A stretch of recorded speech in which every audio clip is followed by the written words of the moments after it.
গেল সোমবার টানা দ্বিতীয় দিন উষ্ণতম দিনের রেকর্ড ভাঙল বিশ্ব। এর আগে রোববার ২১ জুলাইকে বিশ্বের উষ্ণতম দিন হিসেবে তালিকাভুক্ত করা হয়। ইউরোপীয় ইউনিয়নের পর্যবেক্ষণ সংস্থা কোপার্নিকাস ক্লাইমেট চেঞ্জ সার্ভিসের প্রাথমিক প্রতিবেদনে উঠে এসেছে এ তথ্য।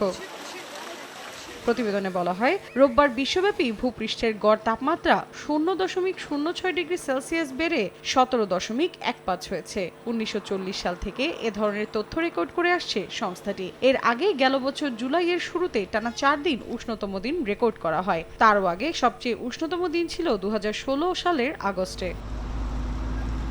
সম্প্রতি রেকর্ড তাপমাত্রা দেখা গেছে জাপান, ইন্দোনেশিয়া এবং চীনের শহরগুলোতে। এ সূচকে পিছিয়ে নেই উপসাগরীয় দেশগুলো। আর্দ্রতার কারণে এসব অঞ্চলের তাপমাত্রা ৬০ ডিগ্রি সেলসিয়াস ছাড়িয়েছে। এদিকে ৪৫ ডিগ্রি সেলসিয়াস পর্যন্ত ছাড়িয়েছে ইউরোপের কিছু অংশের তাপমাত্রাও। এই রেকর্ড তাপমাত্রা বৃদ্ধির পেছনে জীবাশ্ম জ্বালানি পোড়ানোকে দায়ী করছেন বিজ্ঞানীরা। মৌসুমী সাথী, সময় সংবাদ।